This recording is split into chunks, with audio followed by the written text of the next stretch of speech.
Alright, so today we're going to work on something that on our very first video we had somebody comment and say, hey, can you teach me how to cook hot dogs? Now it was in Korean and we had to get it translated. We're not quite sure if the guy was flirting with us or not. But welcome back to Living Between Paychecks Kitchen. I'm Oz. That's Jack over there. Hey guys. And so today we're going to work on an American favorite that everybody loves, Frankfurters. That sounds German. Hot dogs. We're going to do hot dogs. Alright, very simple. You don't have buns, so you're going to get bread, get you a can of chili, no beans at all. And then your other condiments are all optional, except that one. That's not optional. That's a piece of crap. And then hot dogs. Now, we kept ours frozen because you can keep them for a long time that way. Now, there's a couple of different ways to cook it. This is the most popular when I was a kid, is get you your hot dog fork. This is a brand new hot dog fork. You can tell because it's not black. Turn your fire up, which is going to be hot. You're going to singe all your knuckle hair off. And then just hold it up here. I notice you just have it at max heat here. Yeah.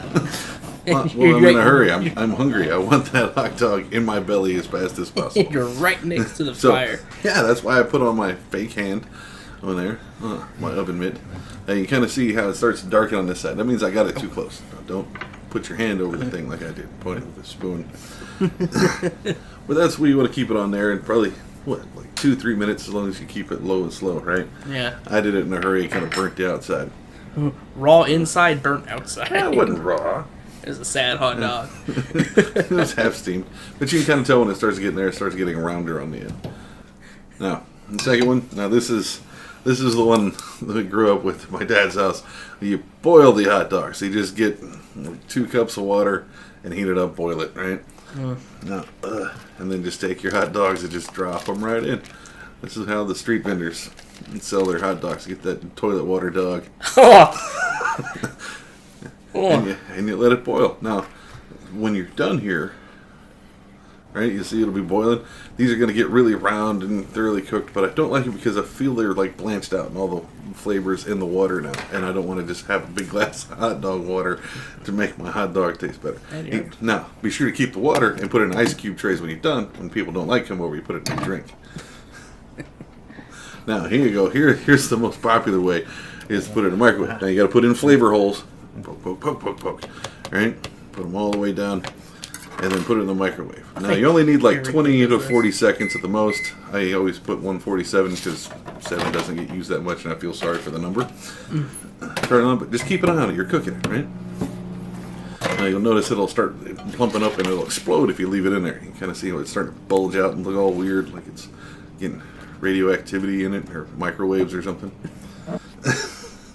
And it's ready to go. And then you got this one. This one's kind of a rarer one because rarely have we ever had money for both chili and hot dogs at the same time. You just get your chili, put it in your pan, right? Go to heat it up. And then you just put your dogs raw into the chili. Just mash your wiener into the chili hole. And, well, you're looking at me weird. And as the chili's warming up, it'll cook those dogs, man. So, yeah. I mean, looks horrible. Looks like you're hiding wieners in Alpo. But it tastes good. Chili is great, but it looks horrible when it's horrible cold. Canned. Yeah.